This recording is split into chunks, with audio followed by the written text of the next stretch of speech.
There is an ancient Hindu legend that recalls the time when all human beings were gods.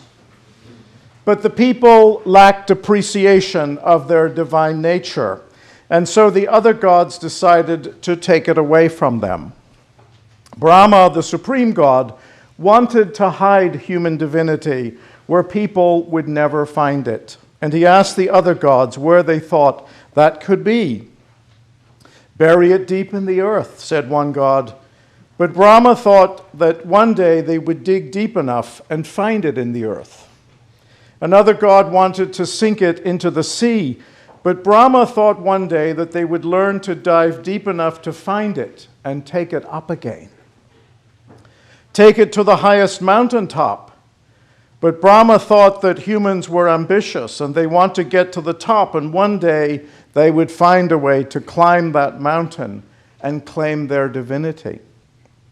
So the Council of the Gods decided there was no single place on the earth where this great power and truth could be hidden. So Brahma, the supreme god, thought long and hard, and finally he said, "We cannot hide their divinity on earth in one place, for they are determined to own the planet. But if we hide their divinity within each human heart, within their own being, they will never think to look for it there." And so we humans have been looking for our divinity ever since. Julian of Norwich, a medieval mystic, a kind of early New Ager, said this: "Our soul is one with God, unchangeable goodness, and therefore between God and our soul there is neither wrath nor forgiveness, because there is no in-between." There is neither wrath nor forgiveness, because there is no in-between. So we humans have been looking for our divinity ever since the Divine Council played this cosmic Easter egg hunt game with us, this eternal game of hide and seek. You know, this month has been an incredible month. If you're an astrophysicist or an astronomer or a cosmologist, human beings, for the first time ever, have seen further into the cosmos and begin to understand how this creation came about and why we are here asking those existential questions. And we have captured, for the first time ever, the images of what a black hole looks like. It took 8 radio telescopes, observatories around the world, to use their ability to see as far as possible what the first stage of creation as we know it might actually look like. And we can't see it with the human eye. This is all radio stuff, kind of beyond me. And it's interesting that as the gospel is proclaimed first by a woman, Mary of Magdala, remember in those days that a woman's testimony could not be trusted in a court of law, that it is a young woman scientist, Katie Bowman, who was a 29-year-old computer scientist, MIT graduate, mastermind of the algorithm that created the way in which all of this data could be coordinated so we get this image. And we have looked for the first time ever to the farthest edges of the world, of the cosmos, and these forces of cosmic creation and cosmic destruction going on in this kind of black hole thing. And so I looked up, black holes are a mystery, but I looked up what is a black hole for dummies. Okay, and I'm going to read you what it says. A black hole is a point in space with so much gravity that not even light, which is the fastest thing around, can escape, hence the name. Around a black hole, there is a position of no return called the event horizon. At the heart of a black hole is an object called singularity, a point of zero size and infinite density. Yes, you have read that correctly, zero size and infinite density. And there are all sorts of theories that perhaps a black hole is created by the death of a megastar that implodes and destructs and causes this spiraling effect where light and matter then pass through this swirling mass of energy. It is unimaginable in its scale, in its size and power. It is this huge sinkhole where all the rules of physics seem to fall apart. The image that has been recently created for us represents 25 billion miles across. It is the size of our solar system. It is 55 million light years away. Yet we surmise this black hole is 3 times larger than the Earth. The international efforts to capture the image using these 8 telescopes from Antarctica to Chile involved a team of more than 200 scientists. And together, with their egos in check and confidentiality sworn, they were able to do this magnificent thing. And Katie Bowman was quoted on CNN. She said, "No one of us could have done it alone. It came together because of lots of different people from many different backgrounds." And what's powerful about this story is it's in a way in which what happens when egos are checked and the boundaries that divide us of nation and the competition that is very much a part of the scientific world, what happens when there's a kind of self-emptying for something greater? And the moral of this story is that we see further as a human creation than we have ever seen before. And what we see astounds us. There's a wonderful photograph of Katie Bowman at her computer on her Facebook page when this image comes up for the first time. And she is totally, her face is like, and she uses the word unbelief. She cannot believe what she's seeing.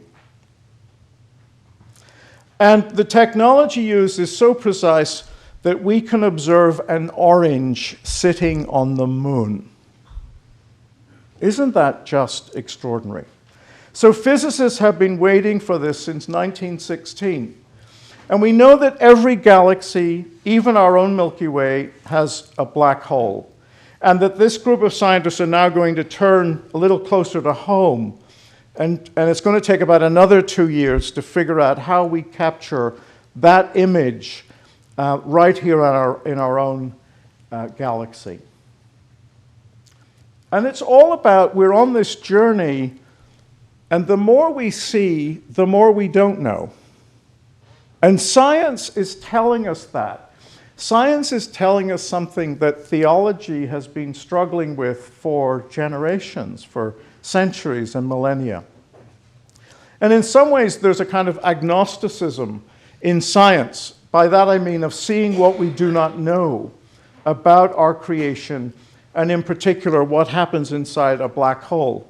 And I framed the Easter story today, the message from Mary of Magdala, that the grave in that Jerusalem cemetery 2,000 years ago is a black hole into which she is gazing and that she is reporting. And you know, it took about 80 years from that experience, 80 years for many, many people to work together. And everybody didn't agree on the experience of resurrection. St. Paul was the first reporter of the resurrection. And it was his belief that the resurrection continued from that Easter morning into maybe 6 or 7 years because his own Damascus Road experience of the light of Christ, why are you persecuting me, is part of resurrection, right? Whereas St. Luke believed that resurrection only happened 50 days after that Easter morning, and then Jesus ascended, and there were no more. So there isn't a consistent. It's almost like the Gospels and the writers are these different telescopes, but they all agree that there was this empty tomb. And it's this empty tomb that we are invited to gaze into this morning. And I think about the research that those early Christians would have drawn upon. They would have drawn upon the research of the Jewish prophets. They would have drawn upon the wisdom that if we're not loving and kind and sacrificial to each other, and to remember that we are aliens in the wilderness and we have to share our food, that we will get in trouble. The Jewish prophets reminded us if we forget where we've come from, we have kind of spiritual amnesia, we will get in trouble, right? And they had to kind of reinterpret the data at the time of Jesus was the Messiah was going to be this liberator who was going to free from Roman oppression the Jewish people and a kind of ethnic cleansing, a kind of purification of the nation. But guess what? The Messiah was not about that. And so they had to revise their data. That the Messiah must suffer and on the third day rise again. And it's interesting in the gospel, right at the end, as Nastia was reading it, the idea that I'm not yet ascended to my Father. The resurrection in itself is not an end in itself. It is a stage to ascension, that I am ascending to my Father.